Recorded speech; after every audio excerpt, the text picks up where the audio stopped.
जय हिंद दोस्तों, नमस्कार। हो जाओ खुश, हो जाओ खुश। अब बैंक की एक भी ईएमआई नहीं देनी पड़ेगी। जी हाँ दोस्तों, आप लोग बिल्कुल सही सुन रहे हो। अगर आपका भी किसी भी प्रकार का कोई अनसिक्योर लोन चल रहा है या फिर क्रेडिट कार्ड का कोई बिल पेंडिंग चल रहा है या फिर ऐसा कोई भी आपका केसीसी का या फिर किसी भी प्रकार का ऐसा कोई लोन है, ठीक है, और आप उसकी किस्तें पे नहीं कर पा रहे हो, तो दोस्तों अब हो जाओ खुश। अब आपको एक भी किस्त देने की जरूरत नहीं पड़ेगी। अक्सर दरअसल ये बैंक वाले आपको डराते रहते हैं, आपको घबराते रहते हैं कि हम आपके ऊपर पुलिस केस कर देंगे, हम ये कर देंगे, हम कोर्ट में जाके आपके ऊपर केस कर देंगे, सेक्शन 25 का आपके ऊपर हम केस कर देंगे या फिर सेक्शन 138 का केस कर देंगे, आपको हम कोर्ट के चक्कर कटवाएंगे, आप अगर पैसे पे नहीं करोगे तो हम कोर्ट से अपने पैसे निकाल लेंगे। दरअसल ऐसी बहुत सारी धमकी दी जाती है रिकवरी एजेंटों के द्वारा। जब आप रिकवरी के पैसे नहीं देते हो, जब आप इनके किस्त वगैरह के पेमेंट नहीं करते हो, तब ऐसे बहुत सारे वो ऐसी उल्टी सीधी चीजें बोलते रहते हैं, ठीक है, ऐसी बकवास करते रहते हैं। तो दरअसल आज मैं आपको बताने वाला हूं कि अगर आपके लोन को, आपका किसी भी प्रकार का अनसिक्योर लोन है, ठीक है, चाहे फिर वो अपना क्रेडिट कार्ड हो, पर्सनल लोन हो, केसीसी का लोन हो या फिर ऐसा कोई भी लोन हो, ठीक है, ऐसा कोई भी अनसिक्योर लोन हो, तो उसकी अगर आप पेमेंट नहीं करते हो तो आप इसकी किस्त लमसम कैसे माफ करवा सकते हो। बिल्कुल आपको एक भी किस्त देने की जरूरत नहीं पड़ेगी मेरे भाइयों, एक भी। समझ रहे हो? अगर आप किसी भी प्रकार से कोई आर्थिक तंगी से जूझ रहे हो तो आपको एक भी किस्त देने की जरूरत नहीं पड़ेगी। आज के बाद आपको टेंशन लेने की बिल्कुल जरूरत ही नहीं है। आज हम बात करेंगे कि अगर आपके लोन को 3 साल से ऊपर हो चुका है, अगर आपका लोन 3 साल से ऊपर ड्यू हो चुका है और आपने उसकी एक भी किस्त पे नहीं करी, तो उसे 100% माफ कैसे करवाएं। 100% बोल रहा हूं मैं। कई लोग बोलते हैं 90% माफ कैसे होगा, 90% पे सेटलमेंट कैसे होगी, ये कैसे। आज सीधे कहते हैं 100% माफ कैसे होगा। तो दोस्तों अगर आपकी किस्तें 3 साल से ऊपर से बाउंस हो रखी हैं किसी भी अनसिक्योर लोन में, तो खुश हो जाइए, आज के बाद आपका लोन माफ हो चुका है। आज के बाद आपको एक भी किस्त भरने की जरूरत नहीं पड़ेगी। और अगर आपका लोन 1 महीने, 2 महीने, 6 महीने, 1 साल से बाउंस चल रहा है, तो आपको डरने की बिल्कुल भी जरूरत नहीं। आपको भी 90% तक में सेटलमेंट हो सकता है, मात्र 10% में 90% तक का डिस्काउंट मिल सकता है उस केस में भी आपको, ठीक है।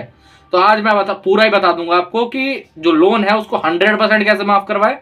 और अगर आपका लोन को ज्यादा टाइम नहीं हुआ है, ज्यादा 3 साल नहीं हुआ है, तो अपने लोन की सेटलमेंट कैसे करें 10% में, 90% ऑफ कैसे पाए, ठीक है। तो दोस्तों मैं आप सबका हर्ष कुमार आपके चैनल लोन डिस्ट्रॉयर में आपका स्वागत करता हूं। अगर आगे बढ़ने से पहले अगर आपका कोई प्रश्न है, कोई मेरे से बात करनी है, आपको ऐसे कोई परेशानी चल रही है लोन से रिलेटेड, ठीक है, आपको कोई रिकवरी वाला हैरेस कर रहा है, आपको कोई लीगल नोटिस आ रहा है, आपको कोई और परेशानी चल रही है, ठीक है, तो यहां पर मेरा नंबर आ रहा है, आप मुझे इस पर व्हाट्सएप पर मैसेज कर सकते हैं, ठीक है। व्हाट्सएप के माध्यम से हमसे जुड़ सकते हैं, ठीक है। आप नॉर्मल कॉल करोगे तो नॉर्मल कॉल नहीं लगेगा, ठीक है, आपको व्हाट्सएप पर ही मैसेज करना होगा हमें, ठीक है। व्हाट्सएप पर आप हमें हाय लिखिए, कुछ भी लिख सकते हैं, कोई दिक्कत नहीं। ज्यादा हो तो आप लोन लिख सकते हैं, एक काम करें, ठीक है, लोन लिख सकते हो, हाई लिख सकते हो। नॉर्मल कॉल करोगे तो उसका कोई जवाब आपको नहीं मिलेगा, व्हाट्सएप पर कॉल करोगे तो उसका कोई जवाब नहीं मिलेगा। आप हमें मैसेज करिए, हम आपके मैसेज का जवाब देंगे, ठीक है। चलिए वीडियो में आगे बढ़ते हैं। तो दोस्तों एक चीज आप लोगों को जान लेनी चाहिए, ठीक है, कुछ कुछ एक्ट लगे होते हैं हर चीज में, ठीक है। हमेशा जब आपसे कोई लोन की रिकवरी कर रहा है ना, तो वो भी किसी एक्ट के तहत ही रिकवरी कर रहा है, ठीक है।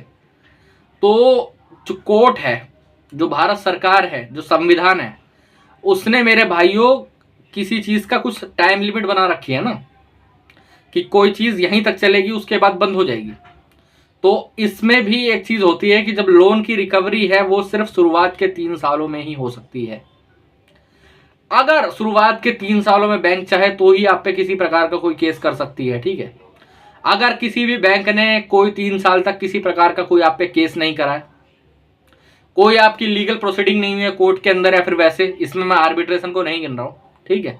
आर्बिट्रेशन अलग हो जाता है, ये जो कोर्ट की प्रोसीडिंग की बात हो रही है। मान लेते कोई सेक्शन 25 का केस करा है, ये चेक बाउंस का केस, ऐसा कोई केस आप पे अगर नहीं करा है और 3 साल हो चुके हैं आपकी किस्तों को बाउंस हुए हुए, ठीक है, तो दोस्तों खुश हो जाइए, आज के बाद आपको कोई भी किस्त नहीं भरनी पड़ेगी, क्योंकि जो आपका लोन है अब इसके ऊपर लिमिटेशन एक्ट लागू हो चुका है। आखिर क्या है ये लिमिटेशन एक्ट? ये लिमिटेशन एक्ट सिंपली एक एक्ट है जो कि बैंक और एनबीएफसी को ये कहता है कि अगर आपको क्लाइंट के ऊपर या फिर कस्टमर के ऊपर किसी प्रकार का कोई केस करना है, कोई चीज बतानी है, कोई उसे कोर्ट में कोई केस डालना है उसके ऊपर, तो वो सिर्फ शुरुआत के 3 सालों के अंदर ही डाल सकती है। ठीक है, मतलब मान लेते हैं आज आपकी किस्त बाउंस हुई है, मान लेते हैं आज 24 चल रहा है, ठीक है, तो 2021 में अगर आपकी किस्त बाउंस हुई थी और तब से लेके अब तक बैंक ने किसी प्रकार का कोई आप पे केस नहीं करा है, तो दोस्तों खुश हो जाइए, अब आपका लोन 100% माफ हो चुका है। लेकिन होता क्या है, इसके बाद भी मान लो केसीसी का या फिर किसी प्रकार का लोन मैं कह रहा हूं, कोई भी अनसिक्योर लोन हो, केसीसी का है, क्रेडिट कार्ड का है, पर्सनल लोन है, कंज्यूमर लोन है, कैसा भी लोन है, वो माफ हो चुका है। अब किसी प्रकार का कोई कानूनी कार्रवाई बैंक आपके ऊपर नहीं कर सकती अगर आप ना भी भरे लोन तो। वो आर्बिट्रेशन भी उसी के अंदर आ गया, सेक्शन 25 भी उसके अंदर आ गया, चेक बाउंस का केस भी उसके अंदर आ गया, सारे केस उसके अंदर आ गए। अब कोई केस ही नहीं हो सकता आप पर। तो जब किसी प्रकार की कोई लीगल कार्रवाई आप पे नहीं हो सकती है तो आपको परेशान होने की क्या जरूरत है, आपको टेंशन लेने की क्या जरूरत है। हाँ, लेकिन ये रिकवरी वाले तो तब भी परेशान करते हैं आपको, तब भी कॉल करते हैं, तब भी मैसेज करते हैं, तब भी आपके घर आने का ट्राई करते हैं, तो उसे कैसे बंद करें? तो दोस्तों उस सबको बंद करने के लिए आपको उनकी कंप्लेंट करनी पड़ेगी, आपको उनकी कंप्लेंट करनी पड़ेगी। वो कंप्लेंट कैसे करनी है? आप एक काम कर सकते हैं, हमसे जुड़ सकते हैं, यहाँ पर नंबर आ रहा है, हमें व्हाट्सएप पर मैसेज कर सकते हैं, हम आपकी कंप्लेंट करवा सकते हैं। आपका जो रिकवरी का प्रोसेस है वो 100% ही रुक जाएगा, कोई दिक्कत वाली बात नहीं है, ठीक है। उसके बाद और अगर आप चाहो तो खुद से भी कर सकते हो। ये कंप्लेंट करने का प्रोसेस ये रहता है, कुछ मेल पे कुछ ड्राफ्ट करने होंगे आपको, ठीक है। आरबीआई में कंप्लेंट करनी पड़ेगी, टाइम लिमिट रहती है सारी चीज़ों की, ठीक है। वो एक एक टाइम पीरियड के बाद ही हो सकता है। जैसे कहीं पर कंप्लेंट 10 दिन के बाद हो सकती है, कहीं पर 30 दिन के बाद हो सकती है, कहीं पर 2 महीने के बाद हो सकती है। तो ये चीज़ें आपको फॉलो करनी होंगी, ठीक है। और अगर मान लेते हैं आपके लोन को, चलो सबसे बड़ी बात, लोगों को लग रहा है ना कि 3 साल तक कई लो तो 3 साल के बाद ही तो लोन माफ होगा। मेरे को तो अभी 2 महीने हुए हैं, मेरे को तो अभी 6 महीने हुए हैं, मेरे को तो अभी फर्स्ट ही मंथ चल रहा है, मेरे को अभी 1.5 साल हुआ है, ऐसे सबका मन में ख्याल चल रहे होंगे। अगर मान लो मेरे पे केस कर दिया तो मेरे भाइयों, मैं आप सबको बता देना चाहता हूँ एक चीज़, ठीक है। ये जो सेक्शन 25 या फिर चेक बाउंस का जो केस है ना, जो कोर्ट में होता है, वो एक एग्जम्पशन है। कंपनी हर किसी के ऊपर एक केस नहीं करती है, पहली बात तो, ठीक है। 100 में से किसी एक बंदे पे केस होता है, 1 या 2, इससे ज्यादा कभी भी नहीं बढ़ता। अगर मान लो, देखो कंपनी केस क्यों नहीं करती, मैं भी आपको ये बता देता हूँ, ठीक है। कंपनी का सबसे बड़ा ये है कि अगर कंपनी ने केस कर दिया तो उनके पैसे मर जाएंगे। एक्चुअली में जो आप सेटलमेंट करने वाले थे, जो आप 90% ऑफ यानी 10% पैसा भी देने वाले थे, वो भी आप उनका मर जाएगा। क्योंकि आप वहां जाओगे, अगर एक केस भी कर देता, आप बेल ले लोगे, आप घर पे आके बैठ जाओगे, नेक्स्ट डेट पड़ेगी 6 महीने बाद, आप उस पर नहीं जाओगे, उसके अगले डेट पर जाओगे, 1 साल तो ऐसे ही बीत गया। तो कंपनी के पैसे मर जाता है। केस तो चलो 20 साल चलेगा, 25 साल चलेगा। मान लेता है कुछ केसेस में जो रिकवरी के केसेस होते हैं उसके अंदर केस जो है 30-30 साल चल जाता है। मान लो नॉर्मल कोर्ट में कोई डिस्ट्रिक्ट कोर्ट के अंदर कोई प्रक्रिया हो भी गई तो उसके बाद आप हाई कोर्ट जा सकते हो। मान लेते हैं नॉर्मल डिस्ट्रिक्ट कोर्ट में फैसला आया 15 साल में, ठीक है, तो 15 साल में आपके अगेंस्ट फैसला आ गया, कोई दिक्कत नहीं, हाई कोर्ट चले जाओ, वहां 15 साल और खिंच जाएंगे। अरे उस वहां पर भी मान लेते हैं आपके खिलाफ फैसला आ गया तो उसके बाद आप सुप्रीम कोर्ट जा सकते हो, समझ रहे हो। तो इसीलिए बैंक्स के पास कुछ खास राइट नहीं है, बैंक वैसे भी आपका कुछ नहीं कर सकता है। तो इसलिए डरे घबराए नहीं, हमेशा सेटलमेंट की तरफ देखें। सेटलमेंट हमेशा मेरे भाइयों, हमेशा राइट ऑफ के बाद ही करें। राइट ऑफ 180 दिन के बाद होता है, प्रक्रिया स्टार्ट हो जाती है 180 दिन से लेके 240 दिन के बीच में होता है राइट ऑफ, ठीक है। अब आप बोलोगे कि क्या 180 दिन मेरे लोन को हो चुके हैं, ड्यू हुए, तो मेरा राइट ऑफ हो जाएगा? मेरे भाइयों प्रक्रिया स्टार्ट हो चुकी है, वो कभी भी हो सकता है, ठीक है। 190 दिन में हो सकता है, 200 दिन में हो सकता है, 220 में हो सकता है, या फिर एंड वाला जो सबसे एंड डे है वो 240 दिन है, वहां तक हो सकता है, ठीक है। उसके बीच में कभी भी राइट ऑफ हो जाएगा, कोई आपको डोर नहीं करने की जरूरत है। राइट ऑफ के बाद ही हमेशा आपको अच्छी डील मिलेगी, क्योंकि राइट ऑफ की मीनिंग ही ये है कि कंपनी जो है वो आपके लोन को भूल चुकी है, कंपनी ने अपने खाते से ही आपका लोन हटा दिया है, समझ रहे हो। जो एनपीए का उनका खाता होता है वहां से आपका लोन हट चुका है, क्योंकि नहीं हटाएगी तो वहां दिखेगा एनपीए में, उनका बैंक बंद हो सकता है, बैंक नीलाम हो सकता है, समझ रहे हो। ऐसे बहुत से बैंक नीलाम हुए हैं, लक्ष्मी विलास बैंक हो गया, अपना महाराष्ट्र का एक बैंक है वो हो गया, और बहुत सारे, यस बैंक भी इसका लाइव जीता जाता है एग्जाम्पल है। यस बैंक पूरी तरीके से खत्म नहीं हुआ, लेकिन यस बैंक में अभी भी वो है, उसका प्रभाव अभी तक पड़ा हुआ है, सोच के देख लीजिए, ठीक है, इतना बड़ा बैंक था वो। तो इसीलिए दोस्तों हमेशा राइट ऑफ के बाद ही सेटलमेंट करें। एनपीए आपका 94 डेज में हो जाएगा, 94 डेज में, और उसके बाद जैसे ही आपका लोन राइट ऑफ होता है उसके बाद डील सुनिए, 10 से 15% में सेटलमेंट करिए, आपको 90% तक का ऑफ मिल जाएगा। मान लेते हैं आपका लोन अगर 10 लाख का है तो आपको 9 लाख का डिस्काउंट मिल जाएगा, आपको सिर्फ 1 लाख रुपए पे करने पड़ेंगे। सेटलमेंट कैसे करनी है? सेटलमेंट हमेशा या तो प्रिंसिपल या तो आउटस्टैंडिंग अमाउंट पे करनी है, ठीक है, टोटल पे नहीं करनी है।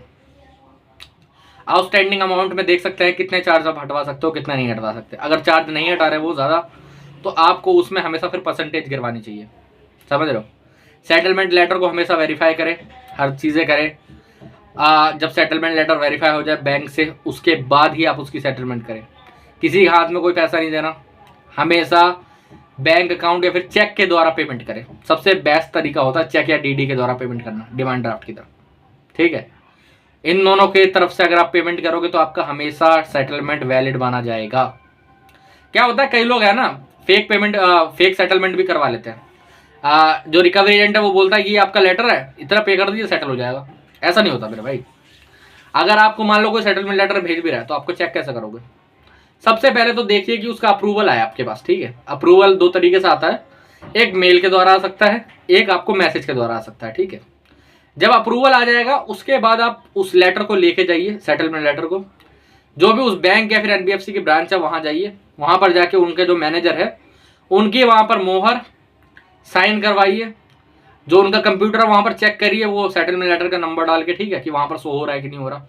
उसके बाद आप सेटलमेंट करिए, ठीक है। हमेशा ऑनलाइन के माध्यम से सेटलमेंट करें, कभी भी कैश जमा करवाने की आपको जरूरत नहीं है, क्योंकि कैश वैसे भी खतरों का खेल होता है, इसलिए कैश कभी भी जमा ना करवाएं, ठीक है। हमेशा ऑनलाइन के माध्यम से सेटलमेंट करें। और अगर आप भी ऐसे चाहते हो अपनी सेटलमेंट 10 से 15% के बीच में करवाना, या फिर आप लोन से किसी भी प्रकार से परेशान चल रहे हो, आपको कोई रिकवरी वाला हैरेस कर रहा है, गाली गलौज कर रहा है, आपको कॉल्स आप पे नहीं उठाई जाती है, ठीक है, आप कॉल रिकवरी वाले आपको कॉल करता है, आप कॉल उठा के बात नहीं कर पाते हो, तो हमने उसके लिए भी टीम बैठवा दी है। अब आपके बिहाफ पे हमारी टीम कॉल पे बात कर सकती है, कोई दिक्कत नहीं है, ठीक है। उनको हम लोग अपने तरीके से हैंडल करेंगे।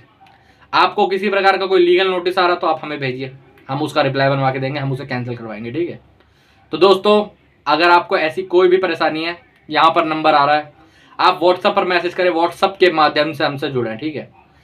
नॉर्मल कॉल करेंगे कोई भी जवाब नहीं मिलेगा, नॉर्मल कॉल पे हमेशा ये फ़ोन बंद आएगा। आप हमें व्हाट्सएप पर ही मैसेज करें, व्हाट्सएप पर ही हमसे जुड़ें, ठीक है। एक बार आप हमारे क्लाइंट बन जाएंगे, हमारे मेंबर बन जाएंगे, उसके बाद आपका कोई भी किसी भी तरीके की एडवाइस, किसी भी तरीके की सर्विस आपको तुरंत मिलेगी। आपको डरने घबराने की बिल्कुल भी जरूरत नहीं है, ठीक है। क्या है कि व्हाट्सएप पहले, नॉर्मल कॉल पहले चलती थी, नॉर्मल कॉल बंद करने का तरीका यही था। यूट्यूब से कोई कभी इस टाइम पे कॉल कर रहा है, कोई रात में 2 बजे कॉल कर रहा है, कभी कभार मुझे दिन में 100 कॉल आ जाती है यूट्यूब से, ठीक है। और उनका कोई ना, उनके केस का कोई मतलब होता है ना कोई चीज़ होती है, समझ रहे हो। तो इसीलिए हम उस सब चीज़ों का रिप्लाई नहीं दे सकते। अगर आपकी कोई जेन्युइन प्रॉब्लम है, कोई चीज़ है, तो हमें मैसेज करिए, बिल्कुल भी मत कतराइए, हम भी मैसेज करें, हमसे जुड़ें, ठीक है। जय हिंद दोस्तों।